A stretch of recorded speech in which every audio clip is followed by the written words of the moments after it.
Olá pessoal, mais um vídeo de Alexandre do canal Livre Pensador. Estou aqui para considerar a respeito das ideias humanista, ateísta, humanismo que tem como principal característica a razão, o cientificismo,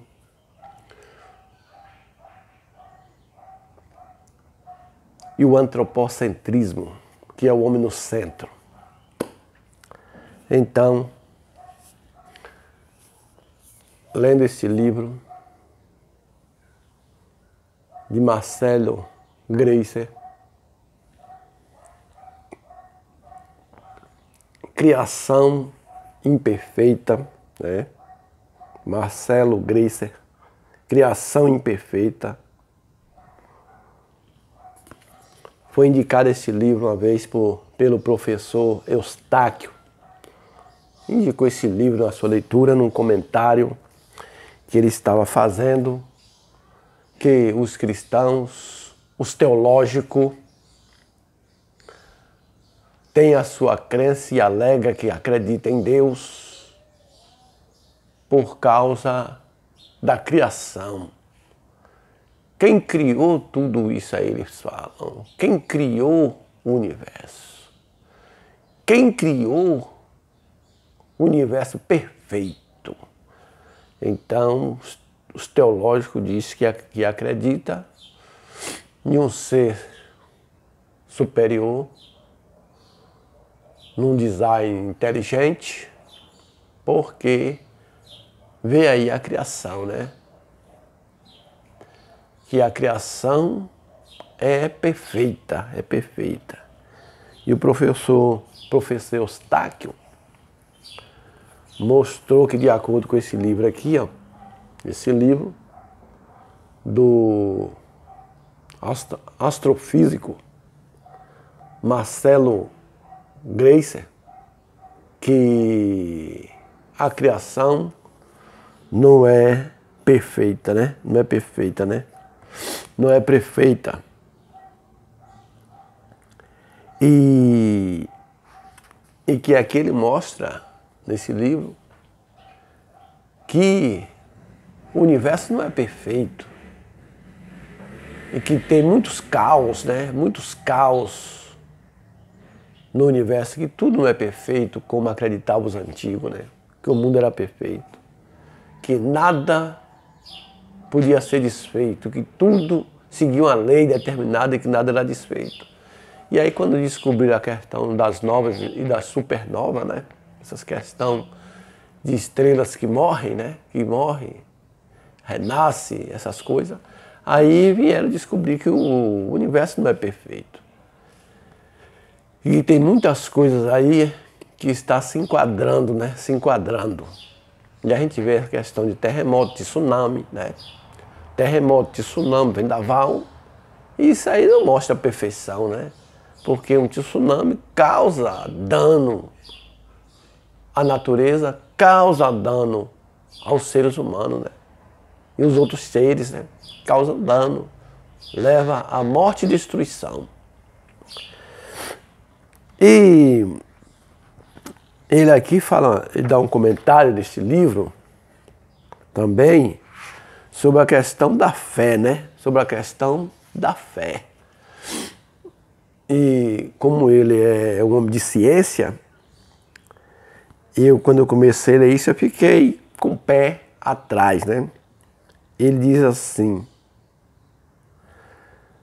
na página 39 desse livro aqui, no artigo fé: minimizar a importância e o poder da fé na vida das pessoas é um erro grave. Aqueles que acham que a tecnologia necessariamente leva a uma sociedade cada vez mais secular deveria dar uma olhada e olhar em torno. Ele está dizendo aqui que o avanço da tecnologia não acaba com a fé. não acaba com a fé, né?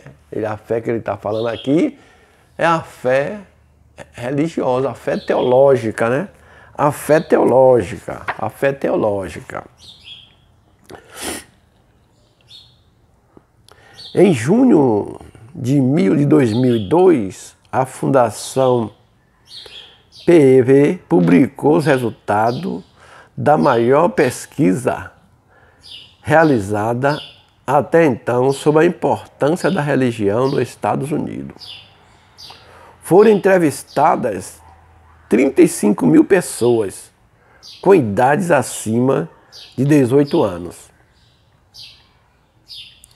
92% dos entrevistados responderam sim à seguinte pergunta: você acredita em Deus ou no Espírito Universal? Você acredita em Deus ou no Espírito Universal? Desse grupo, 71% responderam que tinha certeza absoluta, enquanto 21% restante não especificaram a natureza da sua crença. Então, 71% diz que acreditava num Deus, né? Num ser superior. Agora, se era espírito ou se era uma força, que não sabia, né? Que não sabia. Mas tinha certeza absoluta de que existia. E 21% dos restantes não especificaram a natureza da sua crença, mas acredita, né? Apenas 5% dos entrevistados disseram não acreditar em divindades, né? Em nada aqui é no sentido de divindades, né? De ser superior, porque mesmo os ateus não acreditando em divindades, ele acredita em outras coisas, né? Não é de nada, né? Acredita, né? Que determinada ação é certa, que a outra é errada. Acredita no sistema político, né? Uns acreditam no sistema liberal, outro acredita no sistema conservador, né? Outro acredita no comunismo, outro acredita no capitalismo. Tudo isso aí é crença, né? Crenças políticas, né? Mas é acreditando em algum sistema, acreditando em alguma coisa, né? É isso. Vamos lá. 3% recusaram-se a responder. A margem de erro no estudo foi estimada em 1%. Ou seja, mesmo admitindo variações do que Deus signifique, se é um espírito ou é uma pessoa, de cada 10 americanos, em média 7 têm certeza absoluta de que Deus existe, né? Entre os americanos. 70% acredita na existência de um Deus, nos americanos, né? Acreditam, né? É isso. Então a fé lá é forte, né? A fé é, como diz eles mesmos, é forte. A fé lá na divindade bíblica, que o Deus que ele está falando aqui é o Deus da Bíblia, não é outro Deus de outras nações, é o Deus da Bíblia, né? O Deus da Bíblia. Então a fé do Deus da Bíblia entre os americanos é forte, né? 71% acreditam. Absoluta, tem certeza absoluta da existência, né? E 7% não tem, né? Esses resultados demonstram que os Estados Unidos são uma das nações mais religiosas do mundo. Teísta. Não tendo dados equivalentes para o Brasil, ele fala, né? Marcelo Grécia. Arrisco dizer que os resultados de uma pesquisa semelhante seria, no mínimo, comparável, né? Ele acha que o mesmo número de teístas lá dos Estados Unidos seja também aqui no Brasil até mais, né?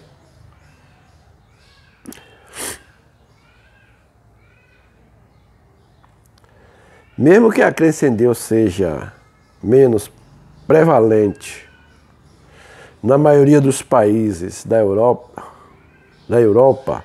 e do Sudeste Asiático, não há dúvida de que vivemos num mundo onde o conceito de uma divindade sobrenatural é muito presente. É muito presente. Então a crença no ser sobrenatural,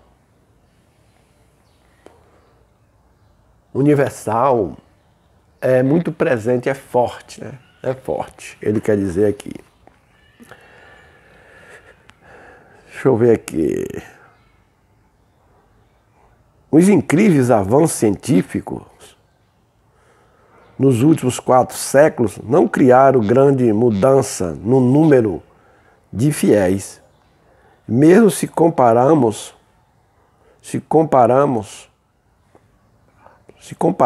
com a Grécia ou o Egito antigo, que os deuses antigos lá do Egito e da Grécia, quase hoje não se fala, né? Não se fala. Virou mitologia, né? Virou mitologia.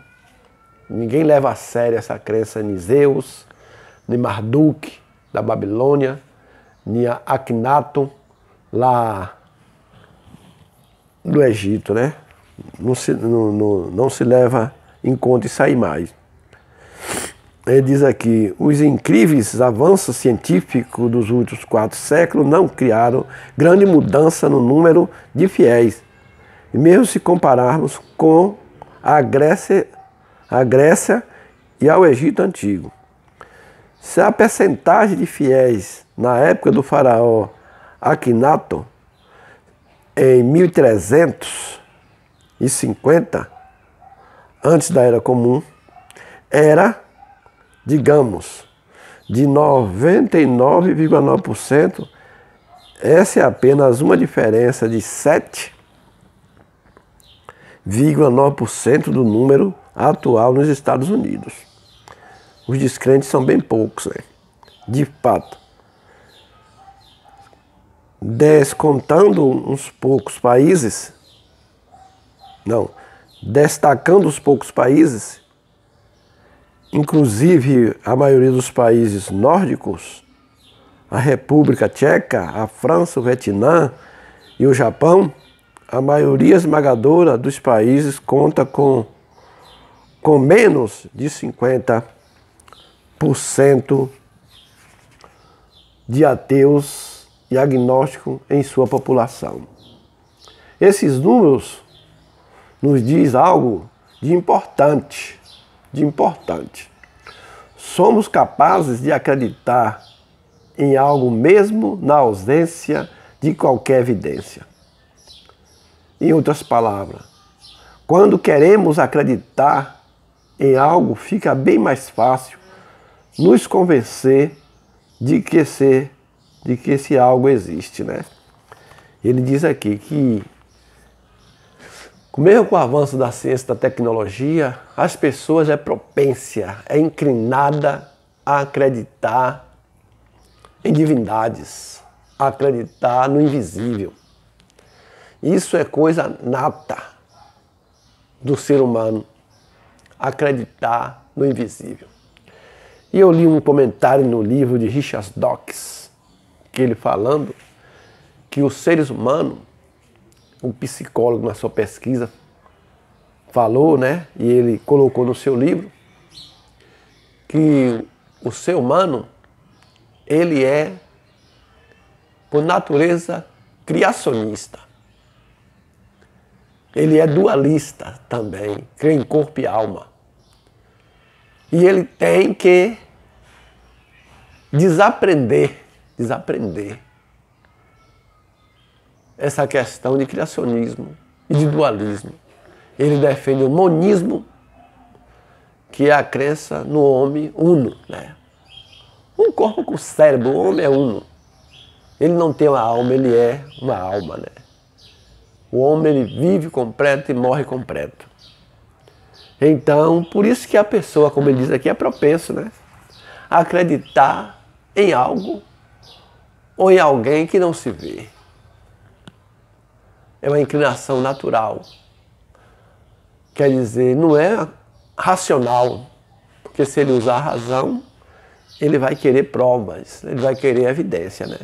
Então, o homem que age baseado na sua emoção, na sua intuição, ele é suscetível a acreditar em alguém que ele nunca viu, em algo invisível, acreditar no que não tem manifestação, né? No que não tem manifestação. Ele diz assim, esse número nos diz algo de importante. Somos, ser humano, capazes de acreditar em algo mesmo na ausência de qualquer evidência. Em outras palavras, quando queremos acreditar em algo, fica bem mais fácil nos convencer de que esse algo existe. Quando a pessoa quer acreditar, aí é mais fácil convencer ele de que aquele algo ali existe.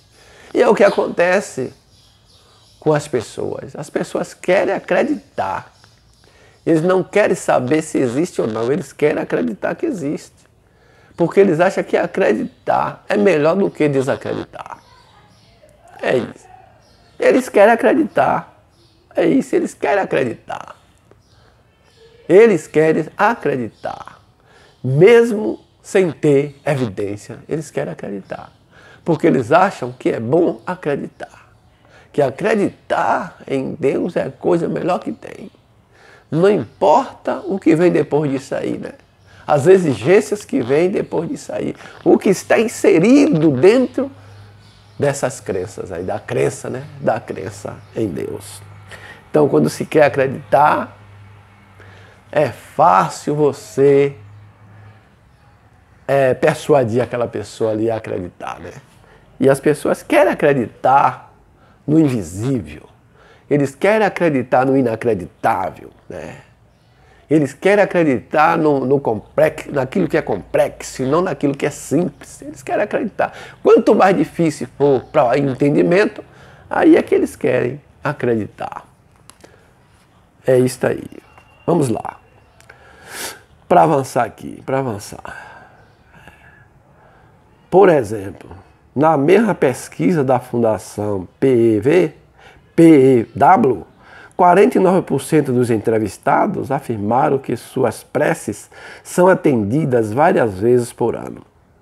Ou seja, 1 em cada 2 americanos acredita que a comunicação com a divindade sobrenatural não só é possível, como também eficiente.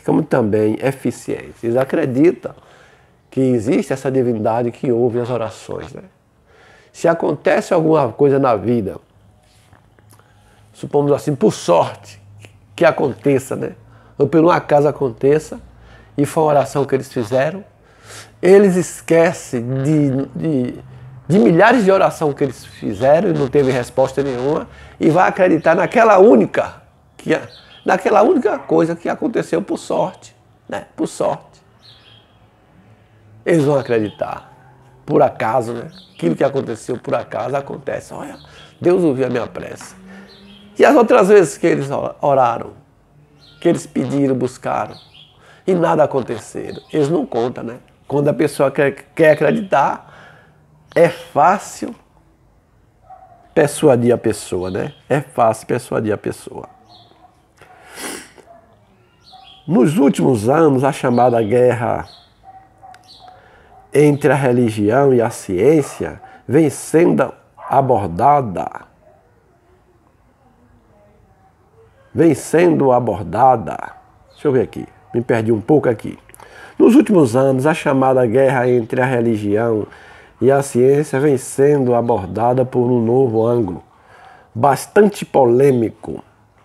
Cientistas como Richard Dawkins e Sam Harris, o filósofo Daniel Dennett e o polêmico jornalista inglês Christopher Hitchens, um grupo conhecido como os 4 Cavaleiros do Apocalipse, resolveram tomar a ofensiva, taxando a crença religiosa como uma espécie de ilusão ou de delírio, uma forma de loucura coletiva que vem causando caos pelo mundo afora desde os primórdios da civilização.